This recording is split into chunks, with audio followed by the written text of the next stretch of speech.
ફરી એકવાર સ્વાગત છે એક નવા વિડીયો સાથે। અને આજે લખુભાઈ અને ખીમાભાઈ ખૂબ જ ઉદાસ છે। શું કારણ બન્યું ચાલો એની પાસેથી જ જાણીએ કેવું શું બન્યું જેના લીધે એ બંને જણા ઉદાસ છે। ખીમાભાઈ કેમ ઉદાસ છો?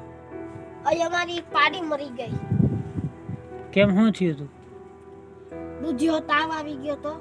હા ગઈકાલે અમે પશુ ડોક્ટરને બોલાવ્યો, દવા દીધી પણ તોય છતાં બચી નહીં।